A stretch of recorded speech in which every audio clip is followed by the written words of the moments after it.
নমস্কার, আমি ইন্দ্রাণী। কুট্টুস কিচেনে আপনাদের সবাইকে স্বাগত। চলে এলাম আজকে আরেকটি রান্না নিয়ে, যেটি হলো পাপড়ি চাট।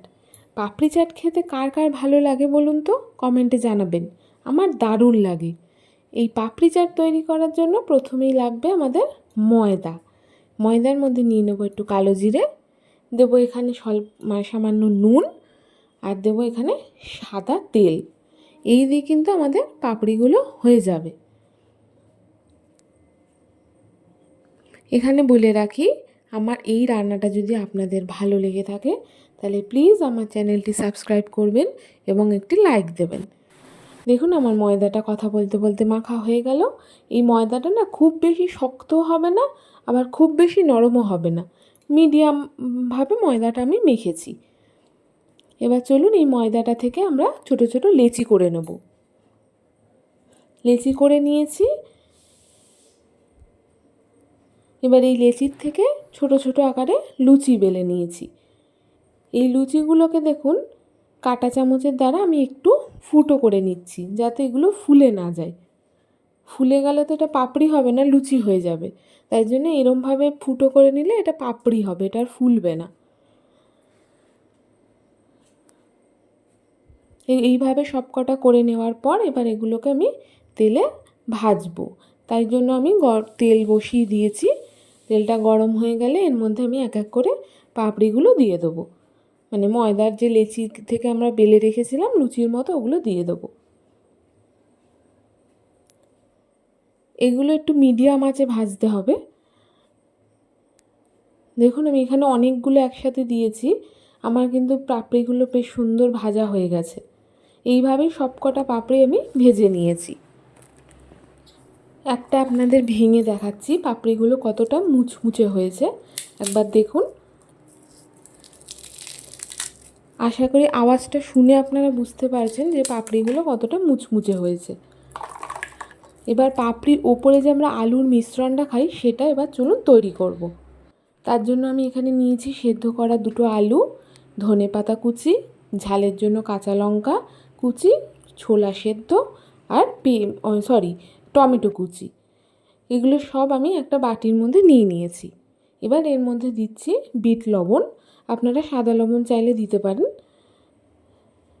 আমি এখানে বিট লবণ ইউজ করেছি। এরপরে দিয়ে দিচ্ছি একটা ভাজা মশলা। ভাজা মশলাটা হলো গোটা জিরে, গোটা ধনে, শুকনো লঙ্কা, তেজপাতা আর মৌরি। এগুলোকে শুকনো খোলায় ভেজে আমি সেইটাকে এখানে ইউজ করেছি। আর দিয়ে দিলাম তেঁতুলের মিষ্টি চাটনি।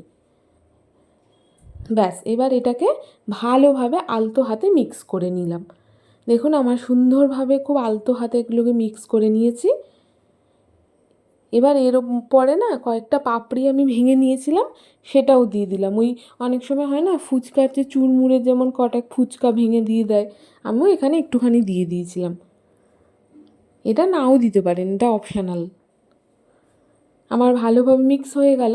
এবার চলুন প্লেট রেডি করি। দিয়ে দিয়েছি পাপড়িগুলো, এর ওপর দিয়ে দিয়ে দিলাম দই। বাড়িতে করলে নিজের মতো করে বেশ সব কিছু দেওয়া যায়। দিয়ে দিলাম বেশ খানিকটা দই। এরপরে দিয়ে দেবো এখানে আলুর মিশ্রণটা।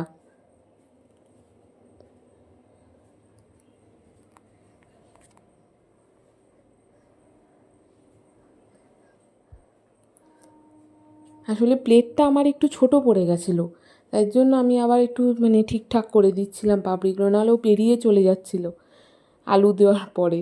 যাই হোক, বলতে বলতে দেখুন আমি আলুর মিশ্রণটা বেশ চারিদিকে ছড়িয়ে দিলাম একটি চামচের সাহায্যে।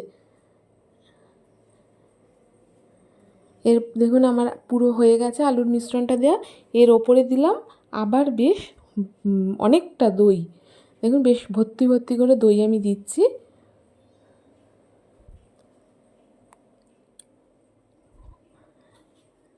এর ওপরে দিয়ে দেবো এবার মিষ্টি চাটনি তেঁতুলের। এই তেঁতুলের মিষ্টি চাটনিটা আমার দই বড়ার রেসিপিতে আমি দেখিয়েছিলাম যে কীভাবে করেছি। যদি ওটা দেখেন তাহলে বুঝতে পারবেন। তেঁতুলের মিষ্টি চাটনি দিয়ে দিচ্ছি এবং এর ওপর দিয়ে দিয়ে দেবো কিছু বাদাম। বাদাম দেওয়ার পর এর ওপরে কিন্তু আমি দেবো একটুখানি ভাজা মশলা। ব্যাস আমার দই বড়া এখানে কিন্তু রেডি। শুধু ঝুরি ভাজাটা কমতি ছিল, কিন্তু ঝুরি ভাজাটা কিছু করার নেই, আমার ঘরে ছিল না। তাই ঝুরি ভাজা নেই বলে পাপড়ি চাট খাবো না এমন তো হতে পারে না, না? তাই আমার পাপড়ি চাট কিন্তু রেডি।